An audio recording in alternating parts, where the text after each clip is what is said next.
श्री शिवाय नमस्तुभ्यम। हम सबको पता है कि आज है 3 फरवरी यानी कि सोमवार का बहुत ही प्यारा सा दिन। देखो, गुप्त नवरात्रि भी है और माघ महीने की जो गुप्त नवरात्रि होती है वो अपने आप में ही विशेष होती है। तो आप सभी लोगों को आज इस गुप्त नवरात्रि के सोमवार के दिन बस एक दुर्गा शिव दीपक अपने घर पे जलाना। सबसे अच्छी बात पता है क्या है कि कहीं भी आपको बाहर नहीं निकलना है, अपने ही घर पे आप सभी को इस उपाय को करना, ठीक है ना।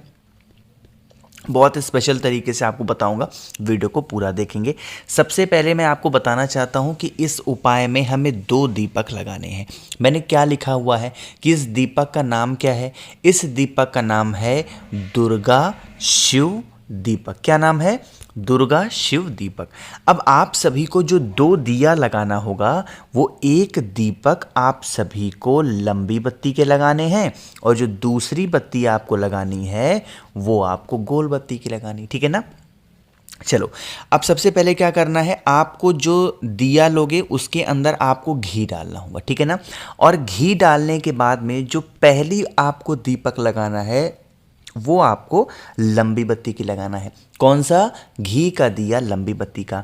वहीं पे जो दूसरा दीपक होगा उसकी हम बात करें तो उस दीपक के अंदर भी आपको घी ही डालना है, लेकिन जो दूसरा दीपक लगेगा वो कौन सा लगेगा? गोल बत्ती का। अब बातें करते हैं कि हम सभी लोगों को इस दीपक को कहाँ पे प्रज्वलित करना है, कहाँ पे जलाना होगा।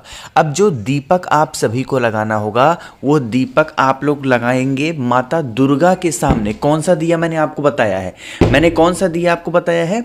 लंबी बत्ती का। तो जो लंबी बत्ती का दिया लगेगा वो माता दुर्गा के सामने। देखो, ये मैं माँ दुर्गा का नाम इसलिए ले रहा हूँ कि ज़्यादातर लोगों के घरों में माँ दुर्गा की फोटो है, मूर्ति है, प्रतिमा है, ठीक है ना। आपके घर में जिन भी माता की फोटो हो, मूर्ति हो, प्रतिमा हो, वहाँ पे आपको इस दीपक को लगाना होगा लंबी बत्ती का। ध्यान रखिएगा, आपको घी का दिया लंबी बत्ती का जब जलाओगे तो दीपक के नीचे अनाज का कुछ दाना रखेंगे। साथ ही साथ आप सभी को इस दीपक के अंदर एक चुटकी चावल के दाने को ज़रूर डालेंगे। तो ये तो आप सभी को लगाना है पहला दिया। यहीं पे अगर हम बात करें जो दूसरा दीपक मैंने आप सभी को बताया वो दूसरा दीपक कौन सा होगा? गोल बत्ती का होगा। और ये दीपक कौन सा होगा? घी का दिया।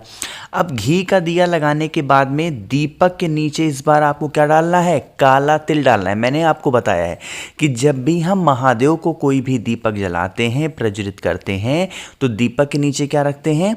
काला तिल। और काला तिल का डाल करके इस दीपक को आपको जला देना है। आपके घर में, आपके परिवार में कोई संकट नहीं आएगा। देखो, मेरी थोड़ी आवाज़ लड़खड़ा रही होगी क्योंकि ये वीडियो मैं बहुत ज़्यादा रात में बना रहा हूँ। अभी मैं शादी से आया हूँ, हिम्मत नहीं थी, बट फिर भी आप सभी को लिए मैं वीडियोस बना रहा हूँ बहुत ज़्यादा रात में, तो इसलिए थोड़ा धीरे भी बोल रहा हूँ और मेरी आवाज़ भी लड़खड़ा रही है, ठीक है ना।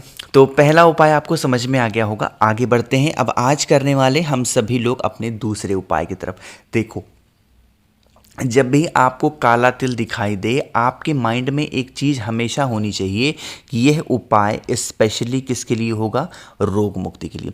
देखो, मेरा ऐसा मानना होता है कि जब भी आप कभी भी कोई भी उपाय किया करो ना, उसमें रोग मुक्ति का उपाय ज़रूर किया करो, डेली किया करो। क्योंकि किसी भी फैमिली, परिवार के लिए चाहे धन थोड़े बहुत भले ही कम हो, बट बीमारी घर में ना प्रवेश करे, ठीक है ना।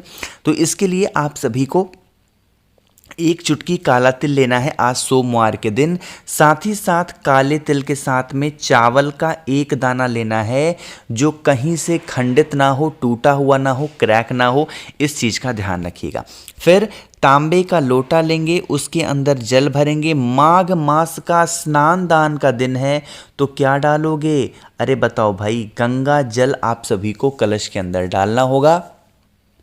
और फिर आप इस कलश को लेकर के कहाँ पे जाओगे? महादेव के शिवलिंग के पास में जाएंगे। आपके पास में है काला तिल, साथ ही साथ आपके पास में है चावल का दाना। जो चावल का दाना आपके पास में है उसको कलश के अंदर डाल देंगे, ठीक है ना। और फिर जो काला तिल होगा, जो भी व्यक्ति घर में आपके बीमार रहता, परेशान रहता, कहीं और इस बार नहीं चढ़ाएंगे। गुप्त नवरात्रि का ये सोमवार का दिन है तो शिवलिंग के ही ऊपर भोले शंकर के पूरा परिवार इनका विराजमान होता है। तो ये जो स्थान आपको दिखाई देता है ये है माता का हस्तकमल यानी कटी भाग।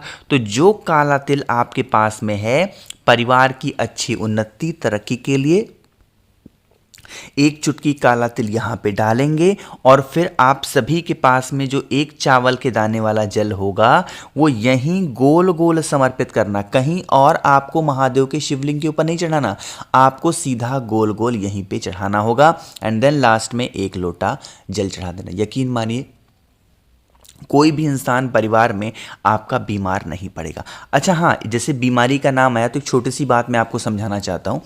कुछ लोग क्या करते हैं ना कि जब वो कोई भी बीमारी का उपाय करते हैं और उनको फ़ायदा नज़र आने लगता है तो जो डॉक्टर की दी हुई दवा होती है उसे वो बंद कर देते हैं। ऐसी गलती नहीं करनी है। आप जिन भी डॉक्टर की मेडिसिन खा रहे होगे, चाहे किसी भी छोटी बीमारी के लिए या फिर किसी बड़ी से बड़ी बीमारी के लिए, बिना डॉक्टर की सलाह के कोई भी दवा बंद मत किया करिए।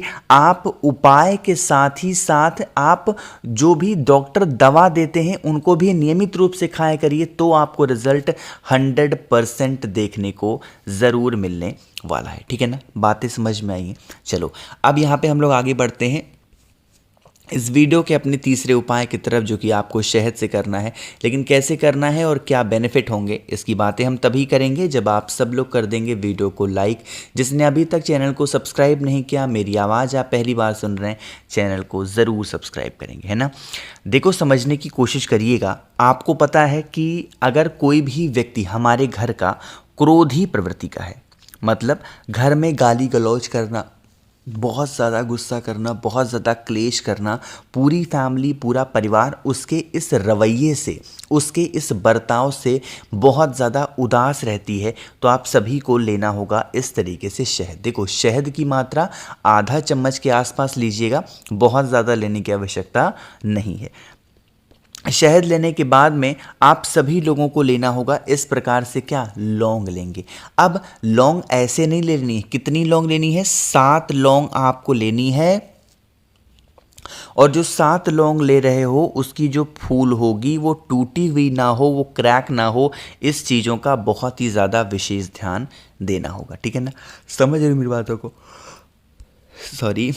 अब उसके बाद में महादेव के शिवलिंग के पास पहुंचेंगे। जो आपके पास में शहद है उस शहद का लेपन करना कहाँ पे है, मैंने आपको बता रखा है। जब भी हम क्रोध का, गुस्से का कोई भी उपाय करते हैं, शिवलिंग के ही ऊपर एक स्थान होता है, माता का हस्तकमल, यहीं पे आप सभी लोगों को पहले शहद का लेपन करना है। जब शहद का लेपन कर रहे होगे तो कौन से महादेव का स्मरण करना है, यहाँ पे मैं नाम लिख भी दे रहा हूँ, आशुतोष महादेव का। ठीक है ना, उनका स्मरण करके शहद का लेपन करेंगे और फिर माता अशोक सुंदरी के स्थान पर आपके पास में जो लौंग के 7 टुकड़े हैं उन्हें उस व्यक्ति का नाम और गोत्र बोल करके समर्पित कर देना। महादेव से यही विनती करेंगे, हे शिव शंभु भोलेनाथ, हमारे घर का ये व्यक्ति है, बहुत ज़्यादा लड़ाई करता है, झगड़ा करता है, क्रोध करता, आप इसकी इस समस्या को दूर करें।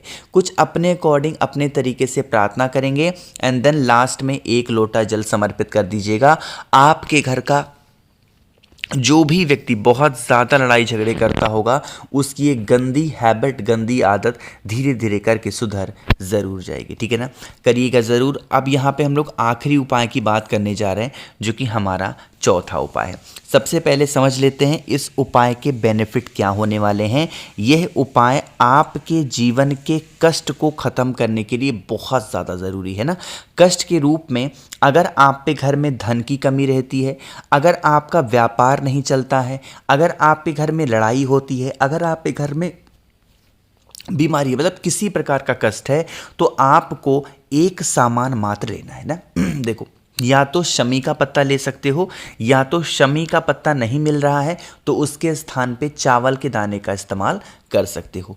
तांबे का लोटा लीजिएगा, उसके अंदर जल भरेंगे। किसी भी चीज़ों को कलश के अंदर, जल के अंदर नहीं मिलाएंगे और सीधा पहुंचेंगे महादेव के शिवलिंग के पास में।